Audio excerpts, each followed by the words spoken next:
So we're talking about the longest war. I'll check that with David. I think it is the longest war in American history, but one which shows no sign of ending.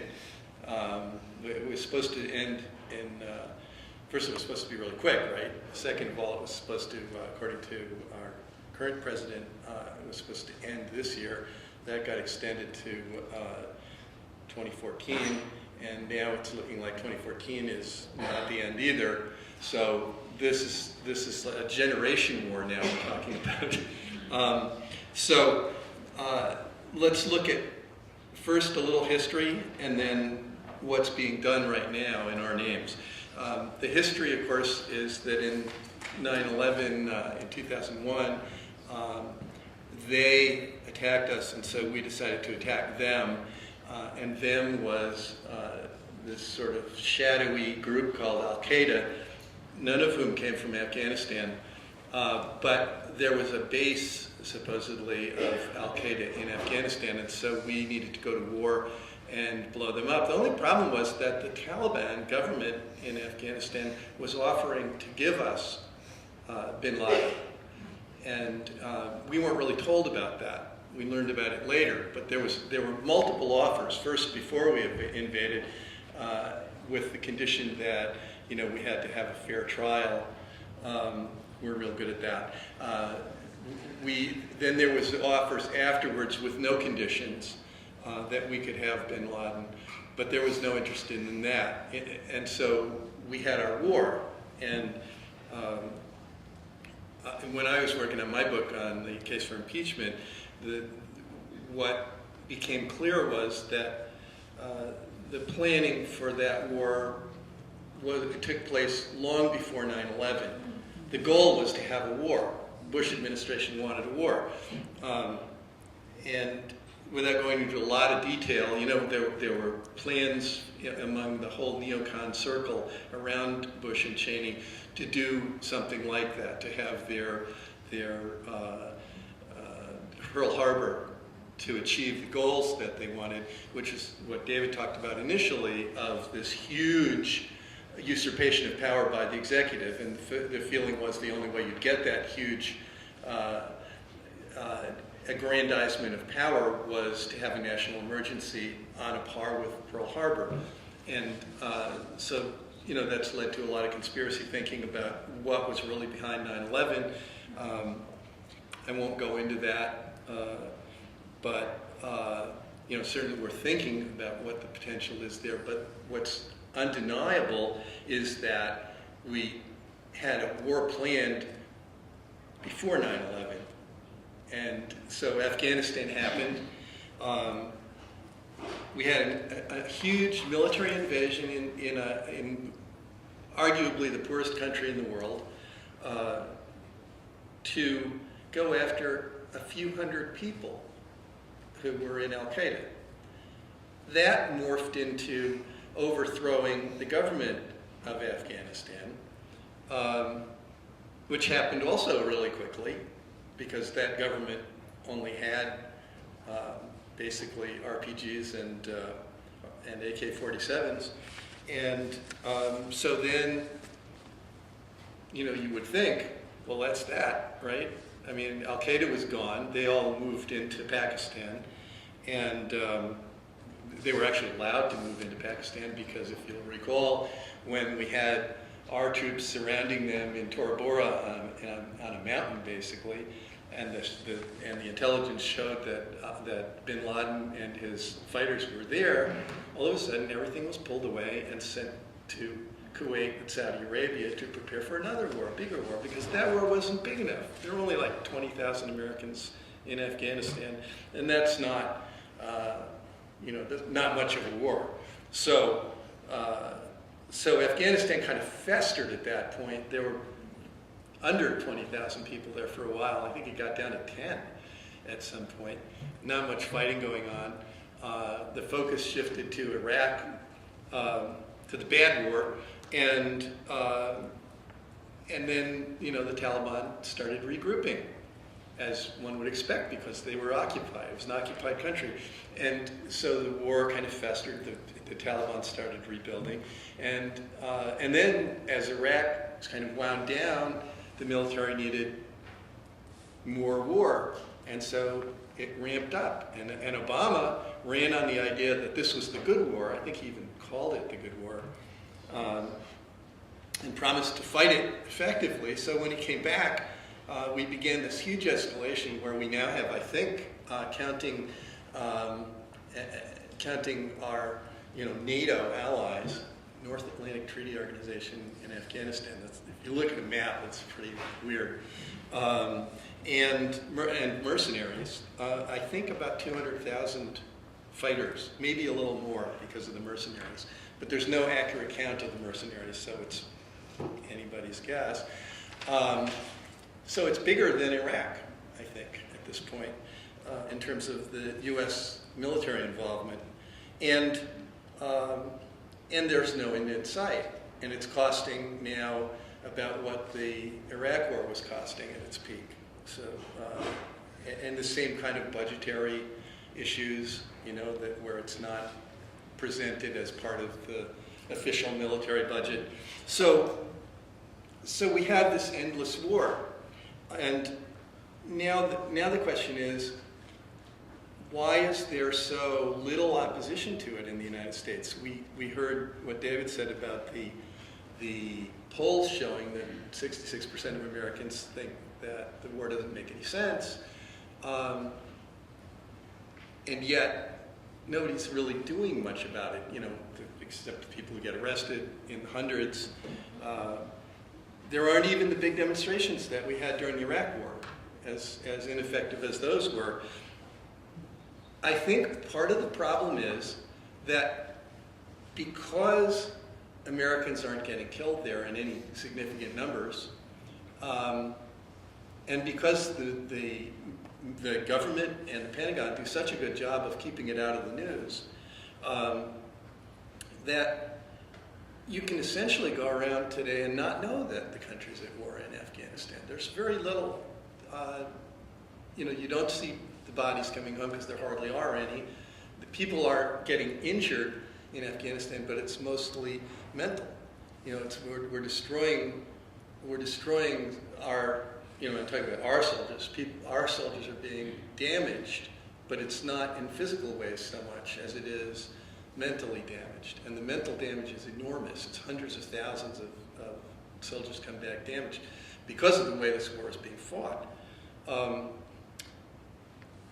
But in a way, for people in Afghanistan, this is really bad news, because the fact that the war is unpopular in the United States, in general sense, that the government knows that most people don't like this war, would like to see it end, means that they have to keep it under the radar.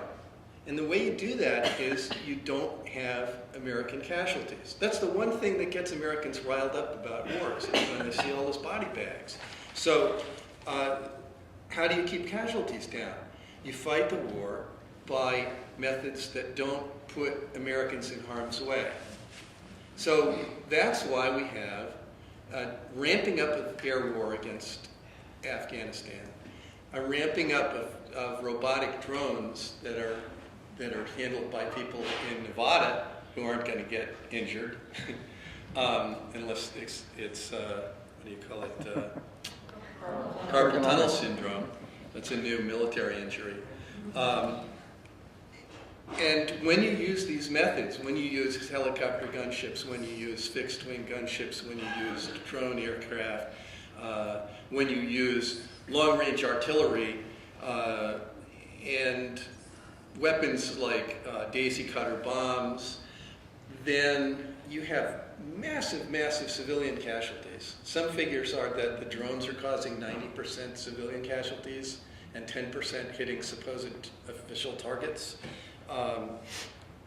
We had this horrible incident just recently where 2 helicopters in Gundar province hunted down and slaughtered 9 boys, and the best evidence I've been able to get are that they didn't range from age 9 to 15 as reported by the Pentagon, but ranged in age from 7 to 13, which is quite a bit younger actually when you think about it.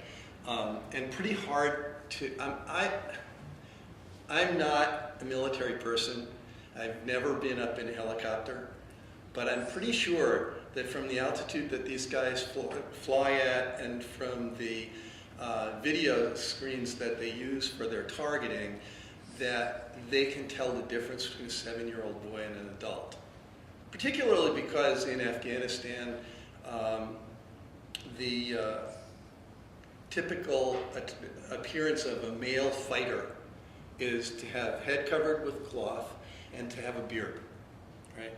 Neither of which the little boys in Afghanistan have. They don't go around with the, you can see pictures of kids all over in Afghanistan. You don't see them wearing the headdresses, and you certainly don't see them with beards. So it's pretty clear that these guys knew what they were shooting. And it might have not known the ages of the kids, but they pretty well knew that they were kids. And they chased them down, and according to the testimony of the one kid who survived because he was behind a tree, they shot them one at a time. They hunted them. This is sick, but it's part of the way you fight wars, where Americans fight wars. We're fighting a war of terror in Afghanistan against a people who, first of all, there's by the figures I've heard, there's under 10,000 Taliban fighters, and we have 200,000 people. That's a huge multiple over what the classic counter-guerrilla percentages are that the high-mucky-mucks of military theory at West Point and so on, and the Army War College say is necessary to win a counter-guerrilla war. So what we're doing is terrorizing the population, and it wasn't an accident that these kids were shot, any more than it's an accident when 65 people are killed in a bombing, and then we say we're sorry. And just to tell you how sick this war is, I've been reporting recently at length about this case in Pakistan. And I mention Pakistan because there really is no difference between the Afghan war and the Pakistan war. It's all part of one thing. Just like the Pashtun population is on both sides of the border. It's an artificial border. It's a border from British colonial days.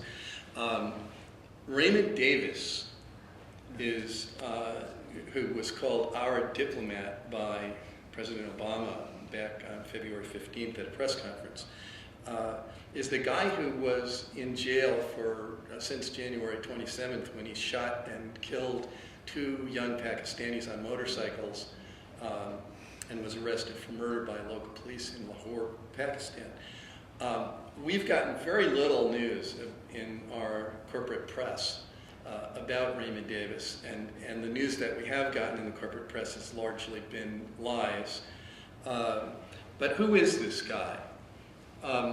He was carrying an ID that described him as a DOD contractor, photo ID. But in his car, and this is what you're not getting in the corporate media, in his car, what the police found, the list is unbelievable. He had 2 semi-automatic pistols. He was claiming to be our diplomat, right? 2 semi-automatic pistols, a Glock and a Beretta.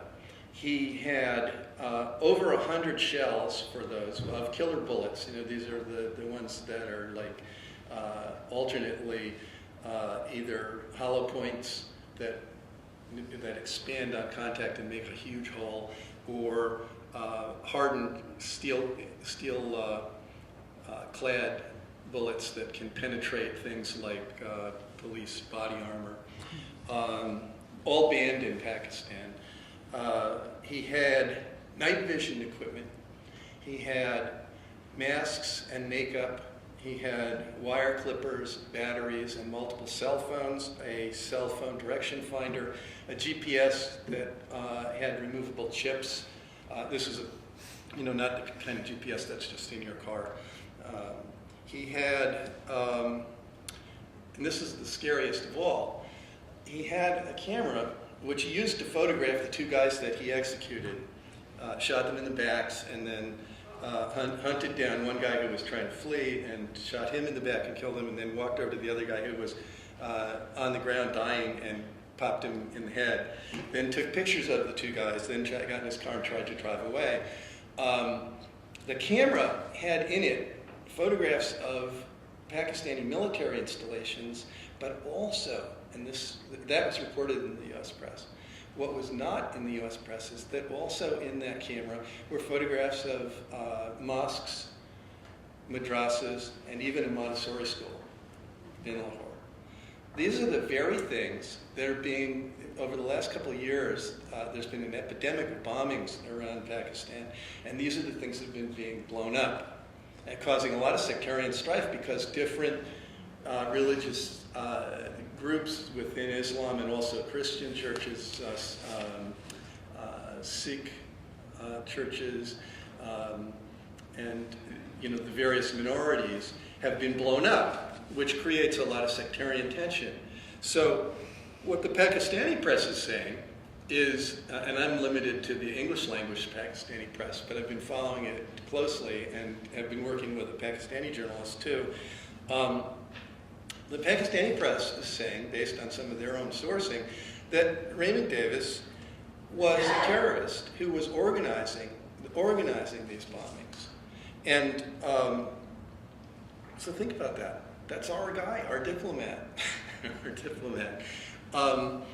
Certainly he didn't have diplomatic equipment in his car. He's a 10-year veteran of Special Forces, supposedly left in 2003.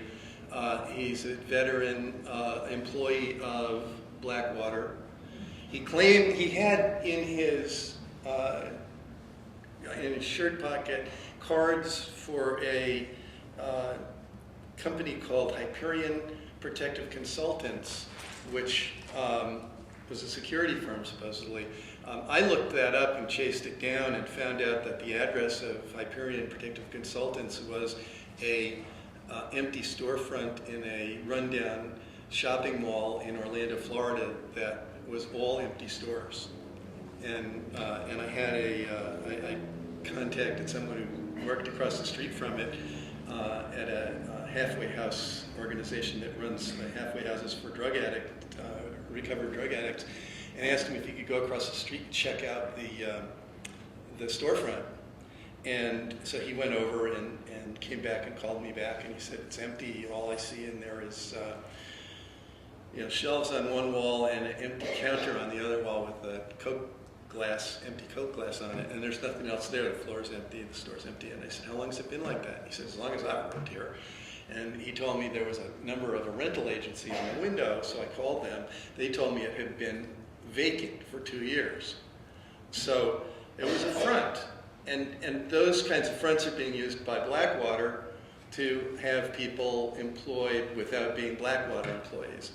It turns out that there are hundreds of these guys, like Davis, running around in Pakistan. Pakistan's now trying to throw some of them out, and about 30 have fled the country at the last count. And the Pakistani intelligence agency, which are no princes. I'm not saying they're great guys either, but they're tracking these guys down and trying to get them out of the country because they don't even know what they're doing. But what they do know is that Davis is doing something really nefarious. And so that's what we're doing. I mean, I think we have to realize that all of this is about making war, making it worse. When Richard Holbrooke, the regional ambassador for that area, who recently died, was asked, I guess a year ago, what the goal of the war was, he said, we'll figure that out. We'll know it. Really, he couldn't come up with a reason. There is no reason for it. And there's no, even if you accepted at face value the reason given for going to war in Afghanistan, which was to get rid of Al-Qaeda, they're gone. There's no Al-Qaeda in Afghanistan. they're probably, most of them not even in Pakistan. They're everywhere else. They're in Somalia. They're, you know, where those guys are, they're in Yemen. They're all over the place. But they're not, the one place we know they're not is in Afghanistan, which is where we're spending $110 billion and putting 200,000 troops and killing lots and lots of people who are not even fighters. And, by the way, growing a lot of opium. There's much more opium growing in Afghanistan today than there was under the Taliban. So, you know, if you add all those things up, this is not a good war. But it is, as I said, a war that has no end. So I think I've probably given you enough to work with, and I think we're going to open this up all to questions now and a panel, right? Aren't we fighting the Taliban?